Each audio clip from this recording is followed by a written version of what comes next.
우리가 지난 시간까지 뭘 배웠죠? 교회란 무엇인가에 대해서 배웠습니다. 자, 우리가 배운 교회란 무엇입니까? 여러분들이 지난 2주 동안 배운 교회는 무엇이죠? 무엇입니까? 자신. 그렇죠. 자신. 모임. 아, 할렐루야. 모임. 네, 또. 예수를 주라 고백하는 모임. 아, 할렐루야. 예수를 주라 고백하는 모임입니다. 아, 이 세 가지를 다시 말씀드리면 이런 거죠. 하나님의 부르심을 받은 자들, 그리고 예수를 주라 고백하는 자들, 거룩한 성전들의 모임이 교회다라고 말씀을 드렸습니다. 세상을 따르지 않고 박해와 핍박 가운데서도 서로 믿음을 지키기 위해서 안간 힘을 쓰며 버텼던 공동체가 교회라는 겁니다. 당시에 그 팍스 로마나라는 그 구호를 외치며 로마가 했던 전쟁 방식, 우리가 너네들에게 평화를 주겠다고 하면서 했던 폭력, 그 가운데에서 외쳤던 게 뭡니까? 팍스 로마나가 진정한 평화가 아니라 우리의 평화는 뭐다? 예수 십자가, 내가 죽음으로, 내가 희생함으로 이루는 것이 평화다. 그 구령으로 외쳤던 모임이 교회라는 겁니다. 십자가가 거룩해서 이곳이 거룩한 교회가 되는 것이 아니라 거룩한 성전들이 모였기 때문에 이곳이 교회가 되는 것입니다. 자, 그렇다면 우리가 모였습니다. 자, 모였죠. 예수를 주라 고백하며 하나님의 부르심으로 거룩한 성전들이 모였습니다. 모였으면 뭘 해야 됩니까? 예배해야죠. 또 교제해야죠. 또 말씀 들어야죠. 그 모든 것을 총합해서 우리가 뭘 하기 위해서 모였냐? 하나님의 뜻을 알고 그 뜻을 실천하기 위해서 모였다는 거죠. 자, 하나님의 뜻을 알려면 우리가 뭘 해야 됩니까? 말씀을 읽어야죠. 자, 그 말씀이 뭡니까? 성경이죠. 자, 그렇다면 오늘 자연스럽게 이 단어는 뭡니까? 성경이란 무엇인가입니다. 여러분들 스토리가 있지 않습니까? 예? 교회가 무엇인지 알았다면 우리가 그 모여서 뭘 할 거냐? 도대체 어떤 걸 배울 거냐? 그 궁금증이 있어야 되죠. 자, 그렇다면 오늘은 성경이란 무엇인가입니다. 자, 우리 이과 성경이란 무엇인가 밑에 파란 글씨를 한번 읽어보겠습니다. 함께 읽겠습니다.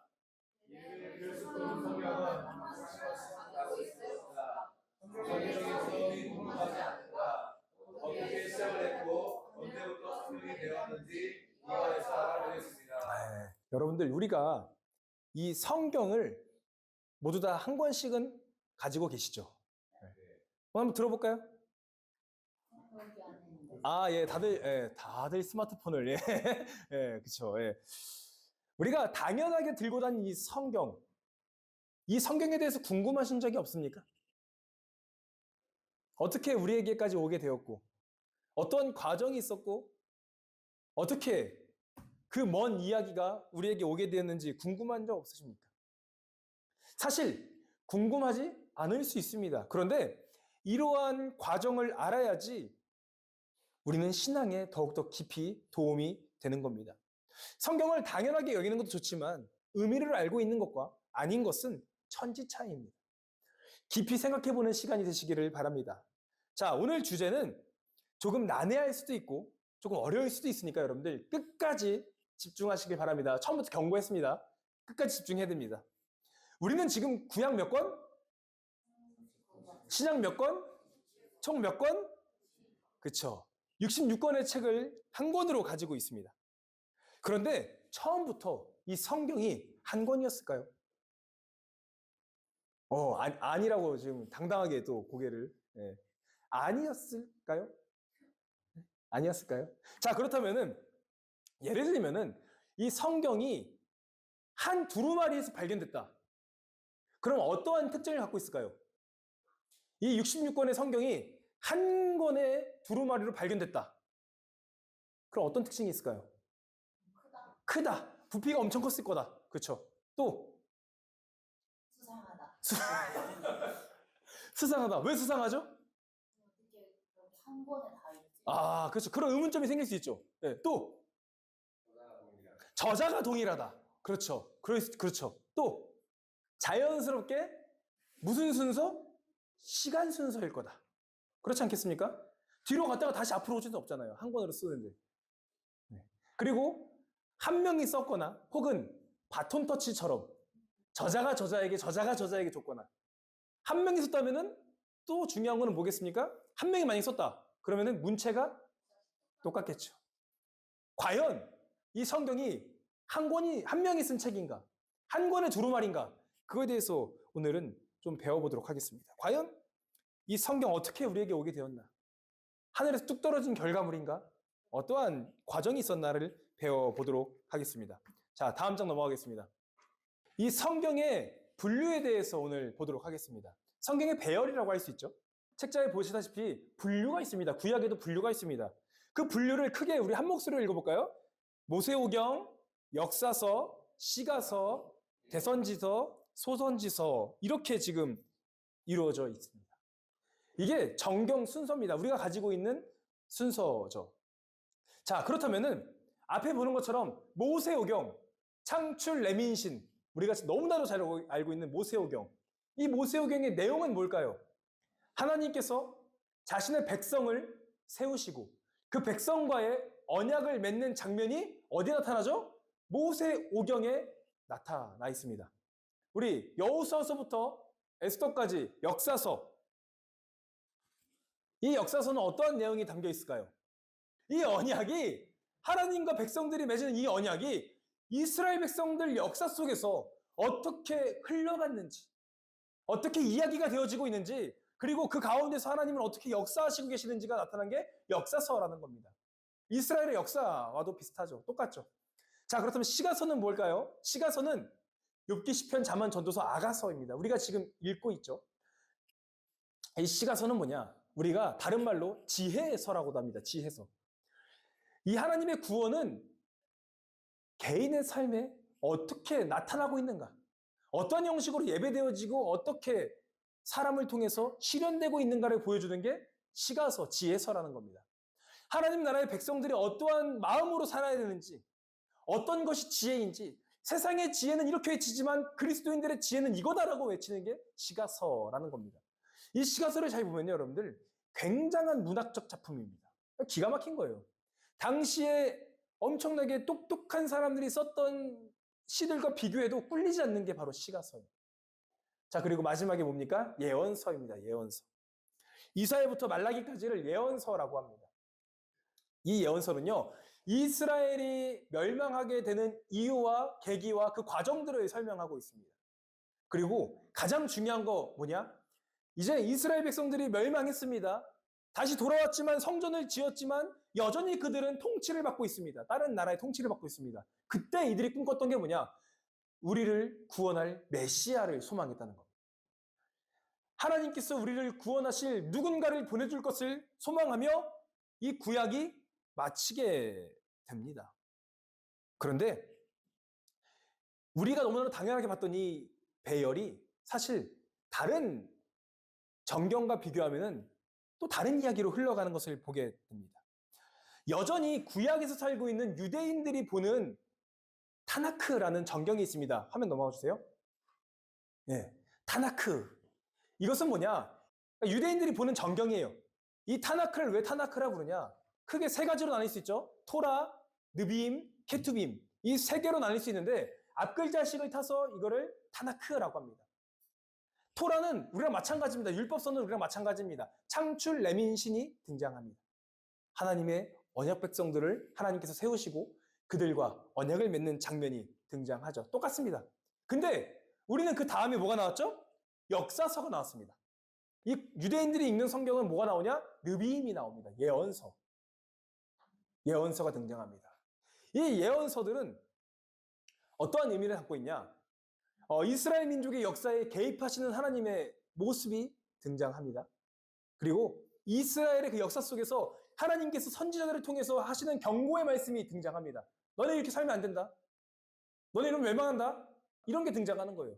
그리고 나서 성문서라는 게 등장합니다. 케투빔. 성문서는 일반 단어로 따지면 뭐냐? 거룩한 문서라는 거예요. 거룩한 문서. 그냥. 역사문학도 있고요. 시문학도 있고요. 지혜문학과 같은 일반적인 문서가 담겨 있습니다.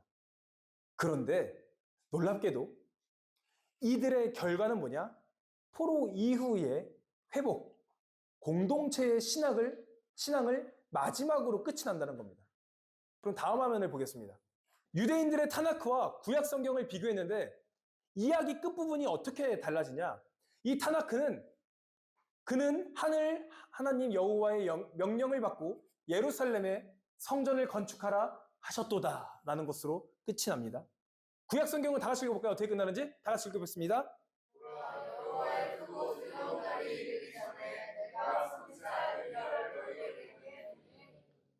어떠한 차이가 있는지 보겠습니다. 흐름을 보겠습니다. 다 같이 흐름 따라해 보겠습니다. 타나크, 창조, 구약 성경은요?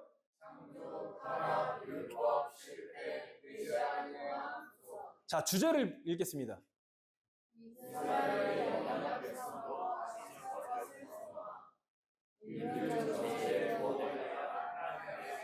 대충 감이 오십니까? 대충 감이 와요? 자, 결론 보겠습니다. 넘어가 주세요. 자, 타나크의 결론은 뭐냐? 우리가 간절히 기다리는 건 뭐예요? 이스라엘의 회복인 거예요. 이 타나크의 결론은 뭐냐? 이스라엘의 회복, 과거의 영광, 다윗의 때와 같이 우리의 이스라엘 백성들이 다시 회복할 거다. 이게 타나크의 결말이에요. 근데 구약 성경은 어떤 결말이 있냐? 기다림의 끝은 우리 이스라엘의 실패한 이스라엘의 회복이 아니라 하나님께서 다시 새로운 메시아를 보내신다는 거예요. 메시아를 기다리는 소망으로 끝이 난다는 겁니다. 타나크와 구약 성경은 똑같습니다. 내용이 똑같고 순서만 다를 뿐인데 결론이 이렇게 나는 거예요. 타나크를 읽으면요, 여러분들 메시아를 꿈꾸기가 어렵습니다. 이스라엘의 자신들의 민족의 회복만을 꿈꾸는 거기 때문에 메시아, 예수를 꿈꾸기가 어렵다는 겁니다. 그러나 구약은 메시아를 소망하게 합니다. 성경의 구성은요, 여러분들 단순한 순서가 아니에요. 그냥 시간 순서도 아니고 이거는 잘 짜여진 신앙입니다. 고차원적인 신앙의 해석이 담긴 책이 성경입니다. 굉장하지 않습니까? 신약은 어떤지 그거는 신약은 다음 주에 보도록 하겠습니다. 오늘은 구약만 하겠습니다. 자, 그렇다면 우리가 이 구약 성경 지금 배열과 분류를 봤습니다. 우리가 또 확인할 게 있는데 저자입니다. 저자. 성경의 저자는 누구일까에 대한 이야기를 하려고 합니다. 예를 들어서 모세오경을 한번 보도록 하겠습니다. 청년들, 모세오경 누가 썼습니까? 모세가 썼죠. 그래서 우리는 모세오경이라고 하는 거죠. 자, 그렇다면 우리는 이 모세가 썼다면은 몇 가지 궁금증을 해소해야 합니다. 어떤 궁금증이냐? 왕자 교육을 받은 모세는 당연히 그를 알고 있었을 확률이 굉장히 높죠. 그러나 출애굽하고 나서 그 광야 가운데에 그 긴 여정 가운데에 성경을 쓸 수 있었을까요? 그리고 더더군다나 당시에는 종이가 있었습니까? 없었죠. 파피루스라고 하는 것도 굉장히 귀한 거죠. 보통 돌에 적었습니다. 만약에 돌에 적었다고 하면은 그 돌판들을 가지고 이동할 수가 있었겠습니까? 구경하기도 쉽지 않았던 게 바로 종이었을 겁니다. 그 험난한 광야 가운데에 그 돌들을 어떻게 들고 다녔을까? 그리고 만약 제가 모세라면요, 제 부족함, 제 실수, 제 연약함은 뺐을 것 같습니다. 근데 모세는 다 기록하고 있거든요. 그리고 또 하나의 난제는 뭐가 있냐?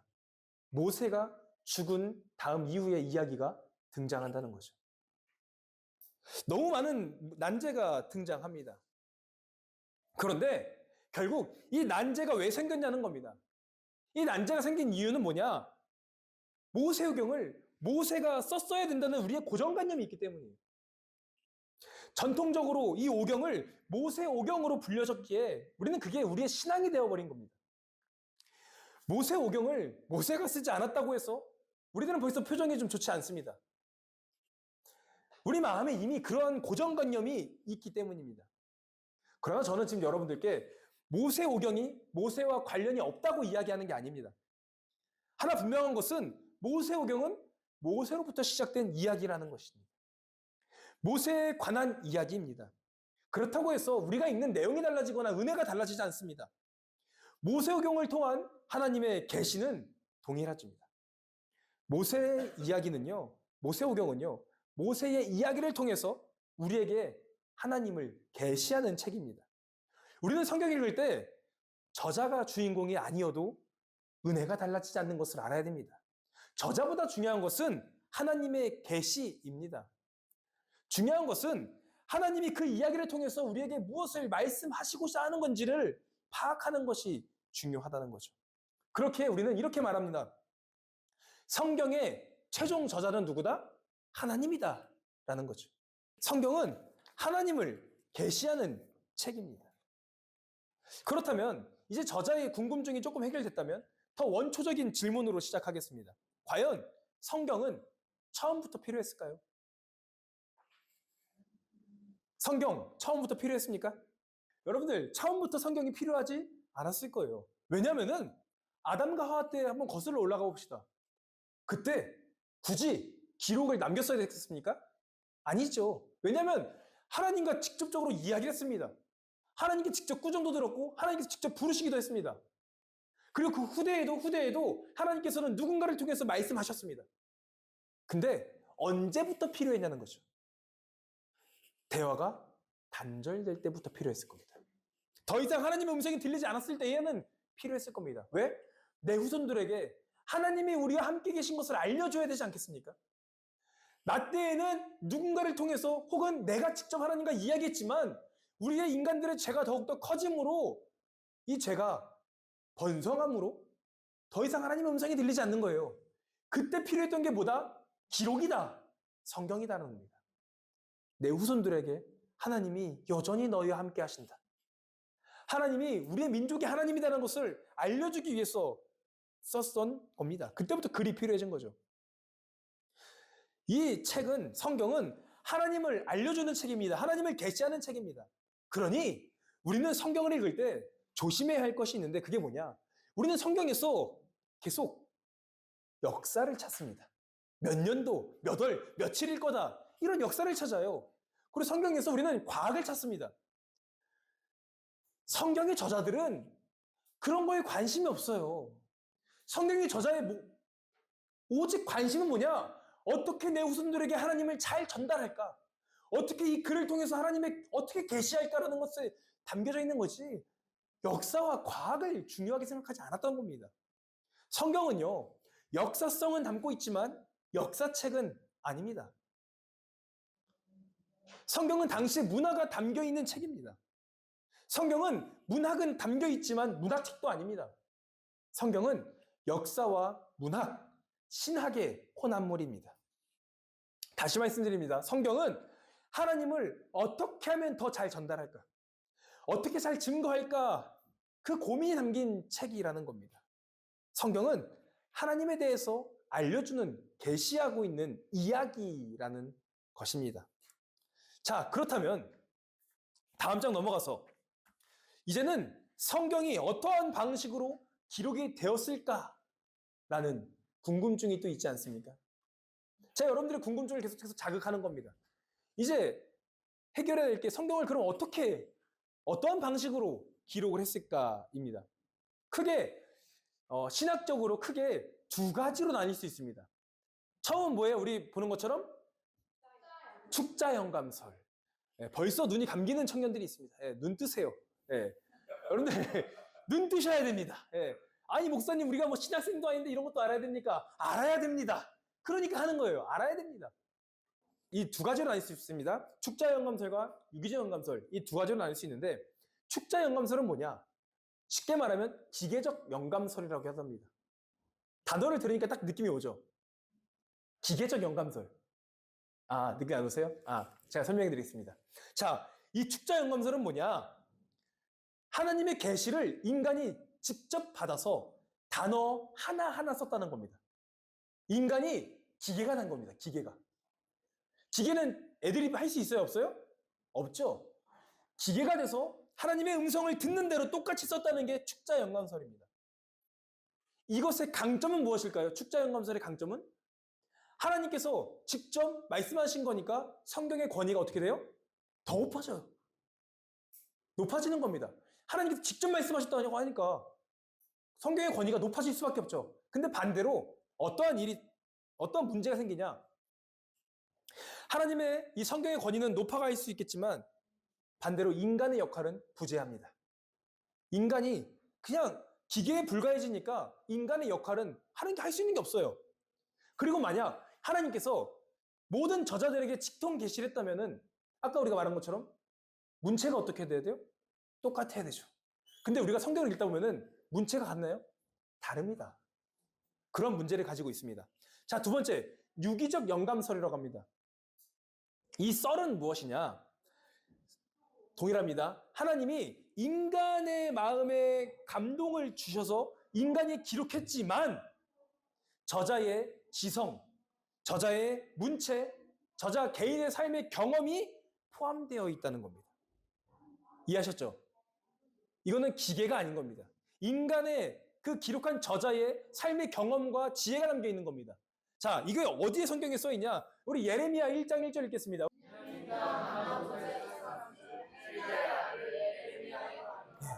누구의 말이라고 그래요? 성경인데 예레미야의 말이라고 기록된 거예요. 이 예전에는요, 여러분들, 이 말을 뺐습니다. 말도 안 된다고 생각해서 이 말을 뺐어요. 근데 여기서 말하는 것처럼 하나님의 말도 되지만 누구의 말도 돼요? 예레미야의 말도 되는 겁니다. 이 저자들의 개인의 지혜와 경험이 담긴 책이 성경이라는 겁니다. 하나님께서 이 저자를 각자 기계로 사용하신 게 아니라 각자 한 사람 한 사람 개성을 살리셔서 기록했다는 겁니다. 저자는 기계나 꼭두각시가 아니라는 겁니다. 성경을 읽을 때에 우리는 당사자들의 마음을 읽을 수가 있는 겁니다. 그들이 처한 환경, 문법, 표현이 다 살아 있습니다. 그래서 구약이 재미있는 겁니다. 구약 재밌지 않습니까? 예, 구약이 그래서 재밌는 거예요. 문체가 다르기 때문에, 성격이 다르기 때문에 재밌는 겁니다. 누구는 하나님 내가 나가서 내가 하겠습니다라고 하지만 누구는 뒤에 숨어 있고, 근데 그 사람들을 다 하나님께 사용하신다는 거예요. 그래서 우리는 재밌는 겁니다. 이러한 고민이 왜 중요할까요? 왜 알아야 될까요? 왜 우리가 이걸 지금 배우고 있을까요? 여러분들 오늘 제가 다 알려드린, 제가 제시한 궁금증 다 처음 하는 고민 아니세요? 10년 넘게 20년 넘게 교회 다녔지만 한 번도 품지 않은 궁금증 아닙니까? 왜 이거를 제가 여러분들께 소개하고 알려드리고 왜 이걸 성경 공부를 하냐? 고민하지 않는 신앙은 막연합니다. 만약 여러분들 주변에 안티 크리스찬들이 있다고 생각해 봅시다. 있습니까? 제 주변에 되게 많았어요. 엄청 많았습니다. 안티 크리스찬들이 너무 많았습니다. 근데 그런 사람들이 만약에 있다고 한다면 그런 사람들이 여러분들께 질문할 수 있지 않겠습니까? 야, 내가 성경을 읽어봤는데, 내가 구약을 읽어봤는데, 야, 왜 날짜가 다르냐? 야, 열왕기와 역대기가 똑같은 이스라엘의 역사를 담고 있는데 왜 누구는 좋게 평가하고 누구는 안 좋게 평가하냐? 이거 잘못된 거 아니냐? 왜 달라? 야, 마태복음과 누가복음, 족보가 왜 달라? 여러분들 물어보면은 뭐라 대답하실 거예요? 아, 그거는 하나님의 뜻이 있겠지. 이렇게 얘기하실 거예요? 그런 거 앞에, 그 질문들 앞에 여러분들 뭐라 대답하시겠습니까? 적어도 이렇게 대답해야 되는 거 아닙니까? 그거는 신학적인 관점 때문에 그래. 야, 그거는 여기서는 이거 더 중요하게 생각해서 그래. 적어도 이렇게 여러분들은 얘기할 수 있어야 되는 거 아닙니까? 야, 그런 게 있었어? 야, 나도 몰랐다, 야. 야, 씨, 이거 기독교 잘못됐는데? 이렇게 얘기할 겁니까? 아니죠. 우리가 알고 우리가 궁금해야지 대답을 할 수가 있는 거예요. 그리고 이단들도 마찬가지지 않습니까? 고민하지 않으면 우리는 이단들의 유혹에 쉽게 넘어집니다. 자, 예를 들어 볼까요? 여러분들, 여자 하나님을 이야기하는 이단이 어디죠? 하나님의 교회지 않습니까? 하나님의 교회. 근데 이 하나님의 교회가 괜히 비논리적으로 이야기하는 게 아니에요. 자, 우리 갈라디아서 4장 26절 읽겠습니다. 함께 읽겠습니다.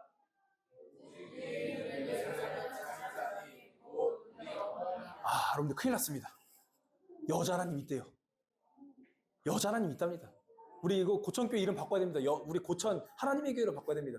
어떻게 할 거예요, 여러분들? 뭐라 대답할 겁니까? 하나님의 교회가 여러분들께 와가지고 야 이거 봐라. 우리 어머니라고 하지 않냐? 여자 하나님 있는 거 아니냐? 뭐라 대답하실 겁니까?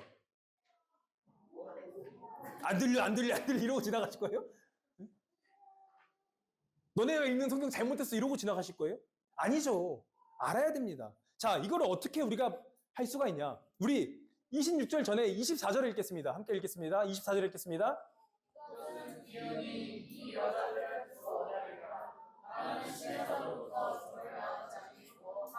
네, 26절 전에 24절에서 이렇게 말하는 거예요. 이것은 비윤이라고 설명하고 있는 거예요. 비유라는 거예요, 비유는. 비유는 팩트예요, 아니에요? 아니라는 겁니다. 우리가 모르면은 이렇게 넘어지게 돼 있다는 겁니다. 자, 원어로 따지면은 하나님이라는 단어를 L이라고 합니다.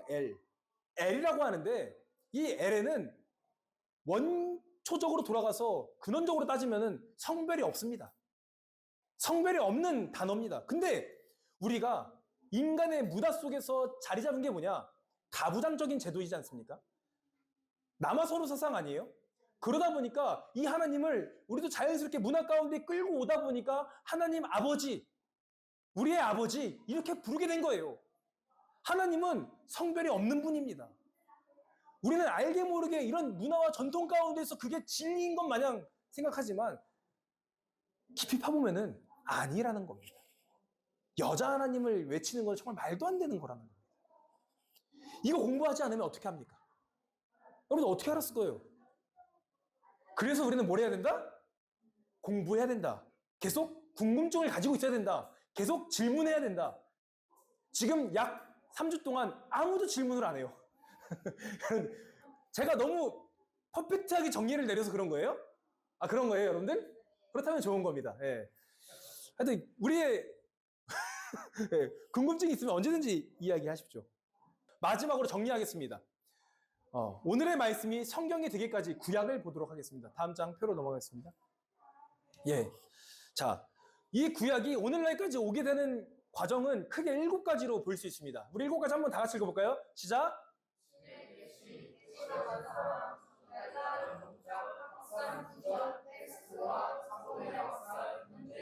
예, 이 7가지, 크게 7가지 과정을 걸쳤습니다. 자, 신의 계시는 뭐냐? 원시대 하나님께, 그러니까 그 시대에 하나님께 택함을 받은 사람에게 하나님께서 먼저 말씀하십니다. 직접 말씀하십니다. 자, 그럼 계시받은 사람은 뭐냐? 택함받은 주인공들이 하나님의 말씀을 듣게 되는 겁니다. 많은 성경에 이야기가 있죠. 인물들이 있죠. 아브라함이나 모세, 이런 사람들이 이 두 번째에 속하는 겁니다. 자, 세 번째는 전달자, 낭독자입니다. 이거는 뭐냐? 당시에 문자가 익숙하지가 않았어요. 문자는 굉장히 고급진 거였습니다. 그러니 뭘 했냐? 후대에게 이 내용을 말로, 구도로 전하는 거예요. 구도로. 내가 들은 말을 전하는 겁니다. 이해하셨죠? 전하는 겁니다. 그리고 나서 이 낭독자가 전하면은 이제 구전 확산이 되는 겁니다. 들은 내용을 다른 사람에게 얘기해줘야 될 거 아닙니까? 내가 들은 내용을 전달하는 겁니다. 당시 글이 없던 시대에서는 이게 당연한 거였어요. 이게 하나의 문화였습니다. 구전은 필수였습니다. 그런 시대에서 가장 큰 특징은 뭐냐? 구전은 정확해야 했습니다.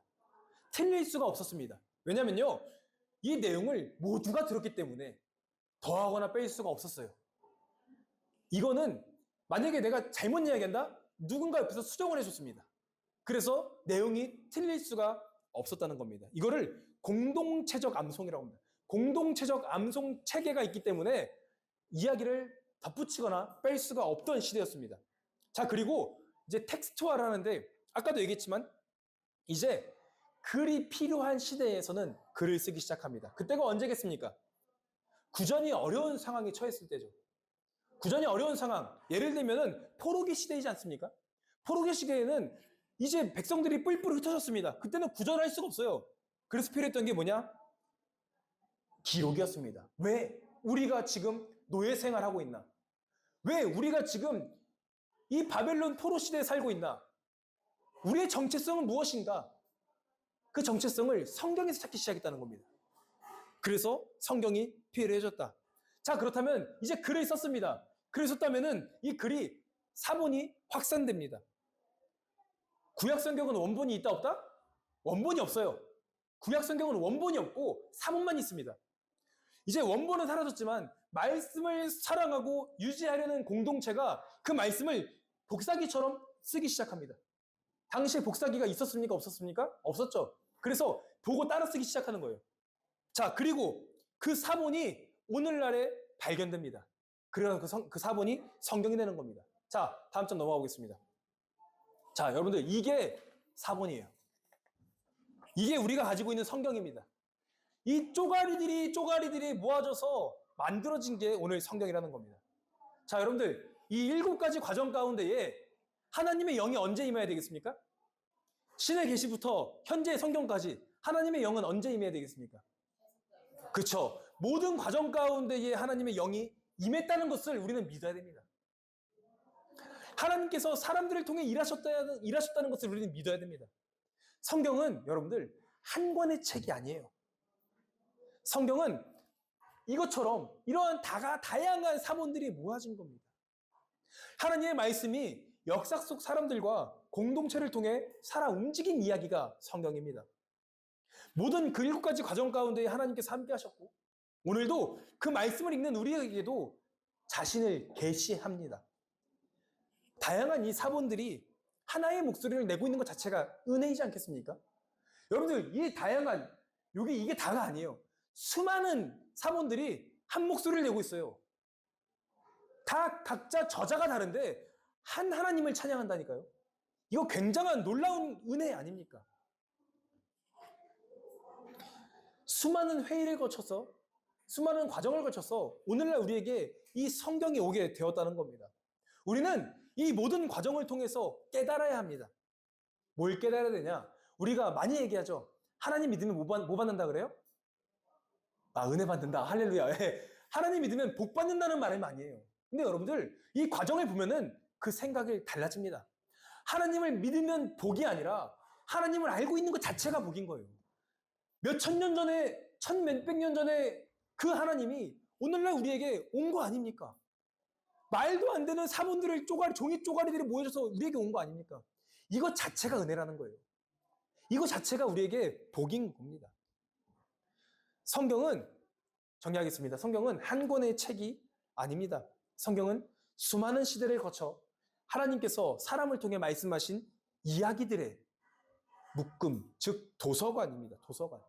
때로는 이 성경의 저자들이 눈물로, 때로는 절망 속에서 하나님을 찾았던 사람들의 기록입니다. 그 기록 속에서 하나님은 지금도 우리에게 말씀하고 계십니다. 성경의 능력은요, 여러분들, 오류 없음에 달려있지 않아요. 성경의 능력은 이 말씀이 오늘도 살아있어서 나를 변화시키는 거에 있는 겁니다. 그게 성경의 능력인 겁니다.